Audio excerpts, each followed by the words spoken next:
mean, it does feel it feels quite empty, so I wonder if the steroid maybe did something, because often they're quite tense. Maybe, yeah.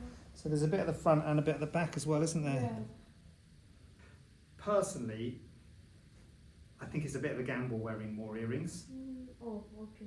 I would just go with clips because it could go again. Okay. The problem with keloid scars is we don't know much about them. There's no animal that gets them, so we can't do any animal, it sounds awful, but there's no sort of animal testing or animal models for keloid scars. So we don't really know why they're caused, so we don't really know how to treat them. There's just some things that we do that we know that works.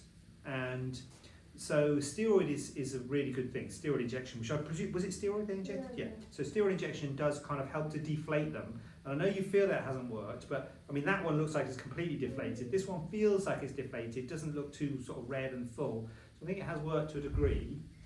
So the question is, what do we do from here? Once the injections, if the injections haven't worked or haven't worked fully, you can do surgery. So you can cut them out. And you might think it's obvious, just cut it out and stitch it up, obviously. The risk, you've got a lump like that from a piercing. So the thing about keloid is the keloid scar is bigger than the original scar. So the original scar is a pinprick, the keloid's like that. If I cut that out and stitch it up, I'm going to give you a scar like that, which is bigger than a piercing.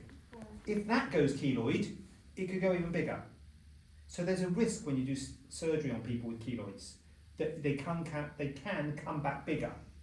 Whenever we do it, we have to say to the patient, there's a risk it's going to come back worse. So is the benefit outweighing the risk?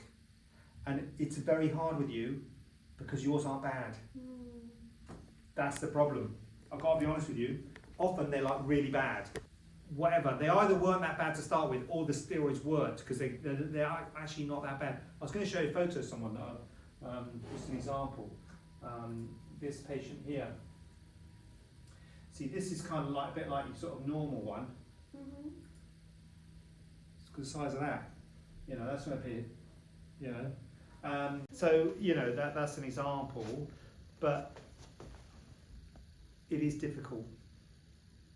And I don't know, I'm not going to tell you what to do, it's up to you really, but I'm worried it can come back keloid. Oh, okay. So I would, it depends on how much it bothers you. If it doesn't bother you that much, I think there's a lot to be said for quitting where you are, because it's pretty good for a keloid that.